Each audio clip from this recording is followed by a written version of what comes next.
Hi, welcome to MMA NEWSROUND. My name's Aaron Chatfield. With me as always, on my right, Darren Sherlock. And on my left, Mr. Beverly Hills himself, Ian M16 Butlin.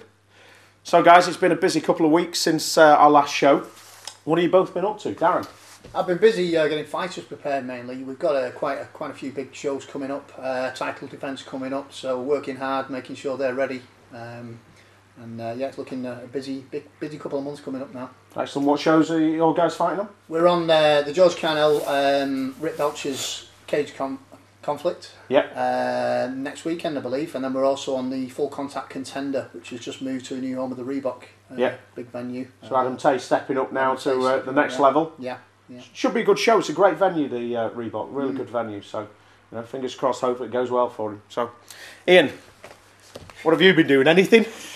Yeah, just up and down country, do some judging, a bit of refereeing, that sort of stuff, working with MMA Consultancy, getting ready for a big show next week, Combat Challenge. We've got a daytime and an evening show, so we've got a bit of refereeing and stuff there. Yeah. So you're going to be refereeing. Who else is refereeing with you? I'll be refereeing with my brother, Andy Butlin. Normally I've got, obviously, Brad Conway refereeing with me, but he's going to be fighting that evening. So Brad Conway's fighting for a K1 title, if memory serves me right? I believe he is, yeah. So good fighter as far as I'm concerned. One of the toughest guys around. He seems to be carving his way through at the moment, looking to be a sort of journeyman. The gatekeeper, mate. Yeah, I mean, he seems to be, every week he seems to be, I want to fight tomorrow, somebody find me a fight tomorrow, and he's looking for fights. And I think the sport needs people like that. Plus, I actually think one of the advantages of Brad Conway is not your typical journeyman tomato can that comes up, gets punched, falls to the floor, taps out, and everybody goes, what was the point of that? Brad comes, give everyone a tough fight. Come at me, bro. So what have we got coming up today? Well, we're going to focus on a few MMA shows. Domo MMA, brand new show in Merseyside. Really exciting show with some great fights, so we've got some footage from that. Full Contact Contender, we mentioned that earlier on, moving to a new venue in the their next episode. So we've got a really exciting couple of fights from there that will lead us to one of the light heavyweight title clashes that are coming up on their next show. And indeed, we're going to be meeting Farhad from AFK Super League. You know Farhad well? Yeah, very well. Farhad, known him a number of years now. He's put some really good shows together, and he's expanding himself, got a new venue now. And it's a hybrid show, so we'll be looking at the differences with the K1 and MMA in a ring. And some of the other things we'll be looking at later will show MMA versus kickboxing in a cage as well. So we've got a few fights now coming up from Domo MMA. We're going to start off with an NSAC Unified Amateur Rules competition. This sees Steve Leslie facing off against Ryan Vine. So here we go, back into the corners. So both of these guys are fairly new fighters. I'm expecting to see plenty of leather thrown. You usually find with debut fighters they can get a bit wild. A very frantic first 30 seconds usually. And there we go. So Steve Leslie really throwing some shots. Spinning him round there. Do you think he's going for perhaps looking for the decision? Yeah, I think he wants to go to points there. Some big shots going in there, and he's just not letting him off the hook. Ryan Vine was just turning his back. And automatically you see Brad Conway looking a bit nervous, a couple of big knees. That was it. Yeah. That's it, that's all she wrote. Well-timed stoppage there, I think he was just completely overwhelmed. Yeah, it certainly was. I mean, I think you could see straight away that Ryan Vine just didn't have the experience to be able to put up with an onslaught of that nature. So, a bit of a shame for him, but I'm sure he'll go back to the drawing board, start focusing on his skills, and we'll see him on another show in the near future.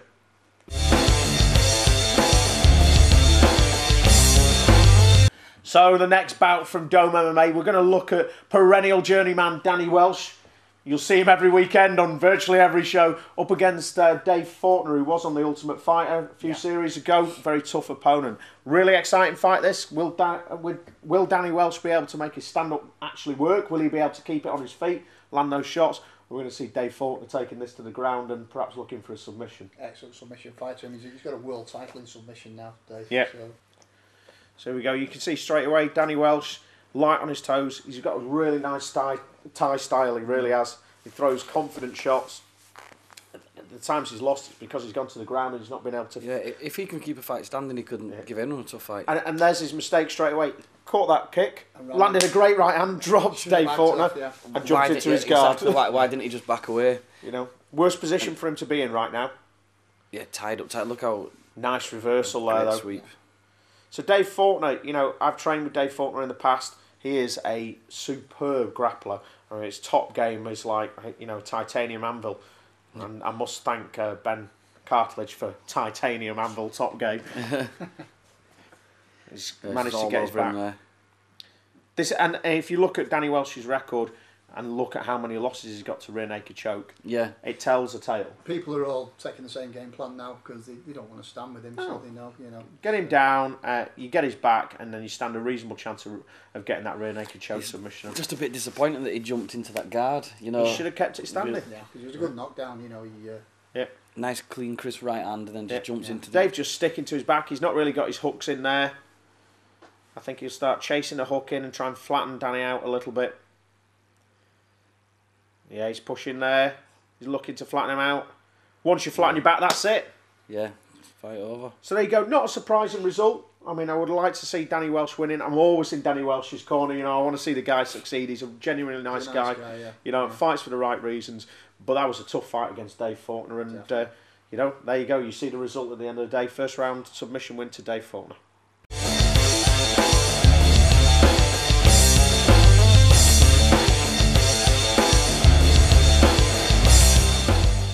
So what we've seen recently is a lot of shows that are starting to mix the rules up. So we've got MMA taking place in a ring and a cage, and cage holding kickboxing fights and all these different bits and pieces. I've got my own opinions, but Ian, you're somebody who's fought both in a ring and in a cage. I was there cornering you when you fought in a ring and in a cage. Yeah. What do you think about the idea of having sort of kickboxing fights and MMA fights in a ring? I quite like the ring.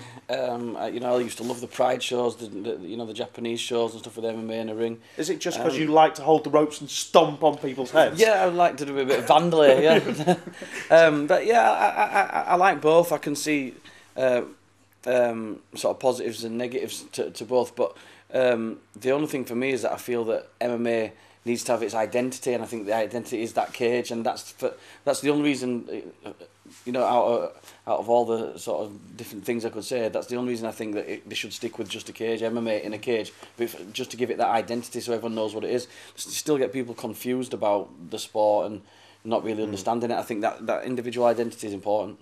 What about yourself? I think from a promoter's perspective, there's a lot of for and against both, really. I mean, people are under pressure now from councils not allowing cages and things like that. Insurance companies now refusing to insure events unless they're in a ring. From a fighter's perspective, there's obviously a lot of difference in the way you've got to come with your game plan. It's very, very different.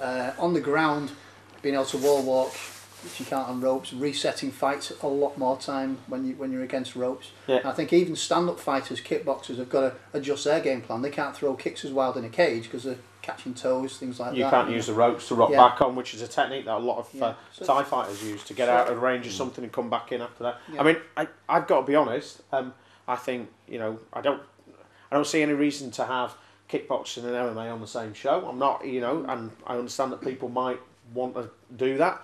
But I think, MMA should stand up on its own 2 feet, and we should say, that MMA is the show. That's the sport. The sport takes place in a cage. Yeah. Yeah. And sort of plough our own furrow. We need to go. Certainly. This is what our sport's about. And it's nice that it's kind of unified martial arts. In the past, grapplers wouldn't really train with kickboxing, and MMA's kind of unified that. And I suppose from the fan perspective in the UK, some people still like to see stand-up fights as well as MMA, maybe because they don't yet fully understand the discipline involved in grappling, but So, I mean, it sounds like, between the three of us, we can't make up our mind what. No. What's better. I mean, my advice to you guys out there in television land, take some time, have a look at the fights, MMA fights in a cage, have a look at them in the ring, do the same with kickboxing, make your own minds up. Whichever way we see it, it's great combat action, so we should be thanking everybody for putting on those fights. So, to prove a point, our next bout this evening, we're going to see a little bit of footage on basically Oriental kickboxing in a cage. This is one of your fighters, Darren. Yeah, Paul Calland. We tend to put our fighters through various disciplines before they fight MMA, just to improve them in all areas, and this was his first fight at kickboxing. Okay, so how did you train him specifically to fight kickboxing in a cage? Yeah, I mean, it's difficult, obviously, with the kicks. You can't throw as close to the fence as you can with ropes. So we were training, we knew the guy he was fighting was a very good kicker, very experienced kickboxer. And he threw some very high kicks and things like that. We had Paul moving forward a lot. When he was on the fence, he was keeping on the fence so that he made his kicks ineffective, and the rest of the time he was just pushing forward to put pressure on the guy and take him out of his comfort zone at a long range. Excellent. Right, well, let's watch the fight then. This is Paul Calland facing off against Lewis Bailey, Oriental-style kickboxing in a cage. It went almost viral, this video on the internet. Very good knockout at the end. Yeah. So you could see the experience of both fighters. They're clearly novice fighters. They're throwing a lot of shots, etc. But Paul's staying quite composed. Oh, nice little flick switch. The cage. The cage is the smallest cage I've ever seen. It's about 4 foot high, about 12 foot across. It's really small. Yeah. It's a fairly even fight so far. Both fighters are had sort of moments of success, but nobody's really made their mark. Nice attempt at a kick that. A good variety of shots as well. Yep, certainly. Looking for the takedown there, yeah.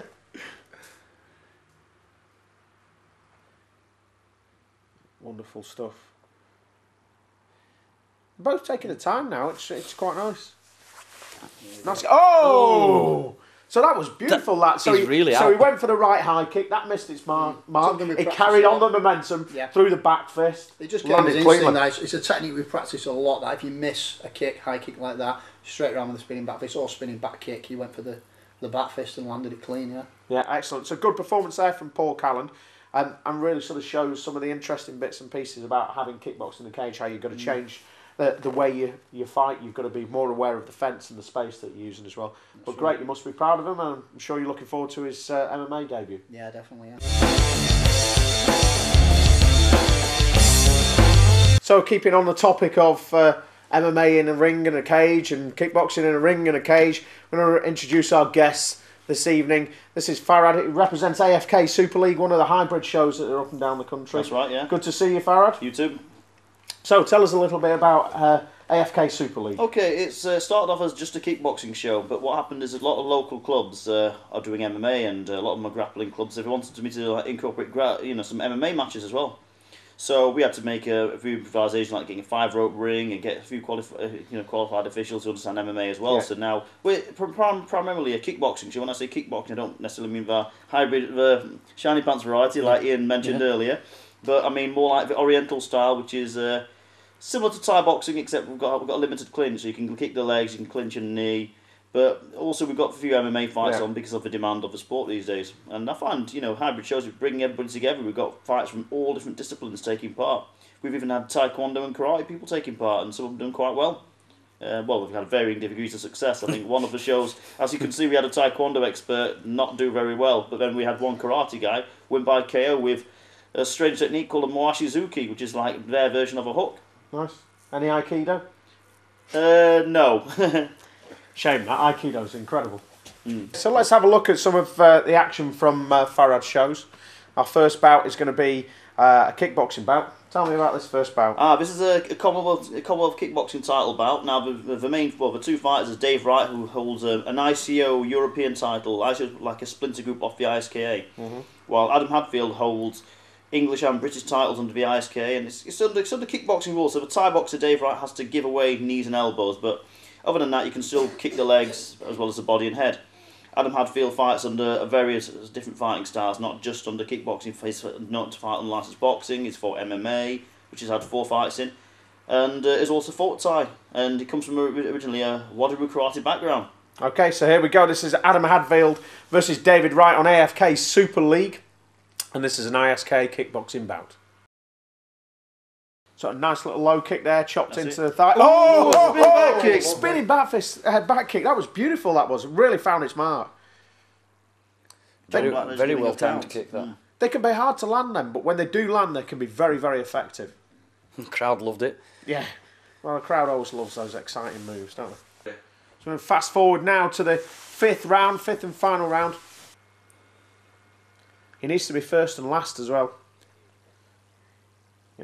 Start off, you throw your shots. Yep, throw them.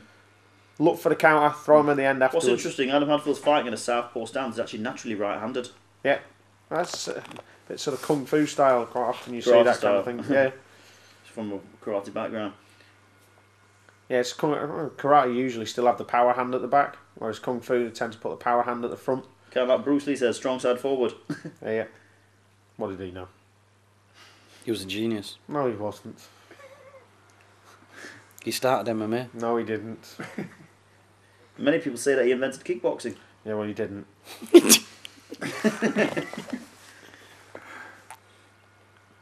He beat these two. No, he wouldn't. And he wouldn't beat Chuck Norris. That was a film. Thought I was real. He was at the Coliseum. So was that a ironically 10-8 enough. round there with a knockdown? No, it was a slip. Oh. Ironically enough, Chuck Norris fought Bruce Lee at the Coliseum. That's good. Not our Jimmy didn't, because we would have beaten up Bruce Lee. And Chuck Norris fought the referee, John Blackledge. That's right. Oh, yeah, there you John go. Blackledge fought Chuck Norris 3 times in America. See, we weren't just meandering off. We're actually on topic here. It's amazing. There you go. So there you go. We go to the cards. Without a doubt, I think we're going to see a win there. Adam Hadfield, and he will be presented with the ISKA belt.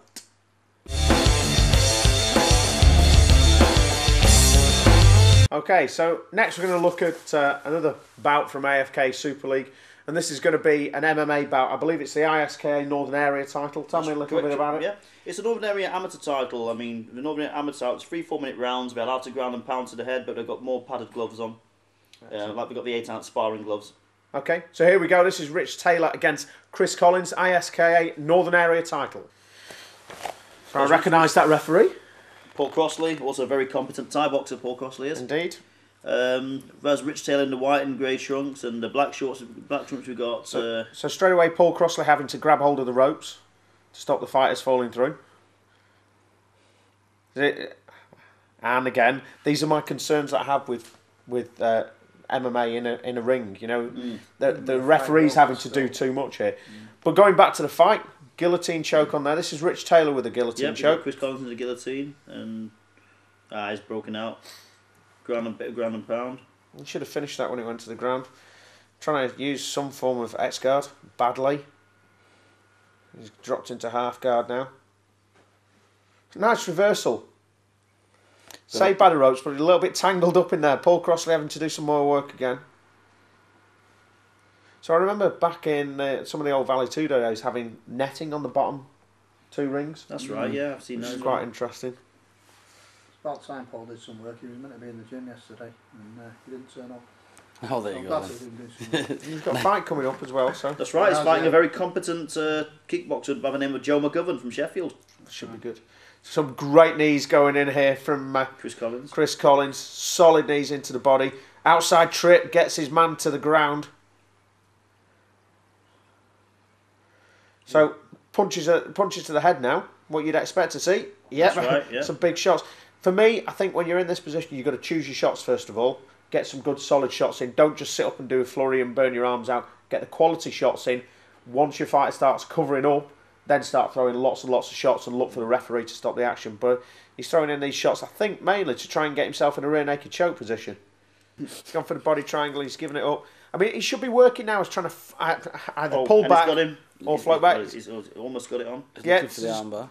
Yeah, he seemed to fall back for the armbar. He's given that up, but he's gone back to the back. He really needs to work on flattening his opponent out. If he gets under the arms, starts using his legs to flatten his opponent out, he'll find the rear naked choke easy to find. And there's Chelsea, one of the ring girls, shouting encouragement, shouting. Yeah, well, should she be doing that? Is she allowed to do that? So Is that her boyfriend then? He's found the rear naked choke position. It's on tight. It's finished. He actually put that on as more of a short choke. It was the forearm rather than underneath the elbow. But he secures the win. So that was Chris Collins winning that title. Correct, that's right. I believe they're rematching on the 30th of June for the same title. Okay. Any particular reason for the rematch? Rich Taylor fancies another chance. He says he made a fatal error, and Well, he made a few there. He made quite a few errors, but most importantly, he tapped out when somebody choked him. That's the big error that he made. I mean, you're not going to win the fight once you've made that error.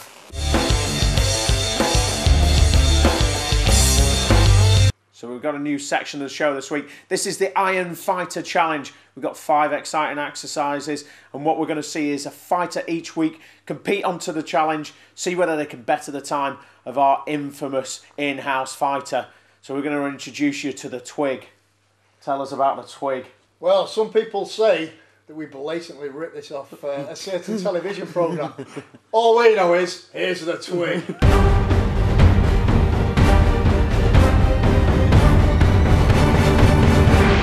The Iron Fighter Challenge consists of 10 chin-ups, 30 kicks, 10 bag flips, 30 ground and pound punches with elastic and 10 dips. And we'll be timing each one of those. The lowest time will go to the top of our scoreboard.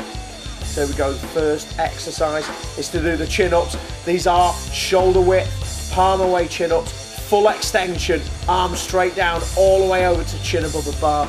So next section, 30 kicks. He's got to bang them out as fast as possible. Full power kicks into the bag. And again, the twig just reps them out like they don't mean anything to him whatsoever. Third exercise, heavy bag flips. You have to whip that bag over, sprint to the other side and power it back over. You're going to have 10 sets of this. This is the kind of exercise where it sounds really easy, but once you start it, it really burns away at those muscles.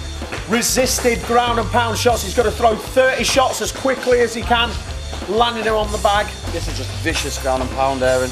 There's power and speed again. And look how fit he still is. He's still going. It's going to take some beating. He's not broken a sweat yet. It's incredible. So he'll rattle off 10 dips as fast as he can, full depth dips. Not easy when you've done all that work before, Aaron. No.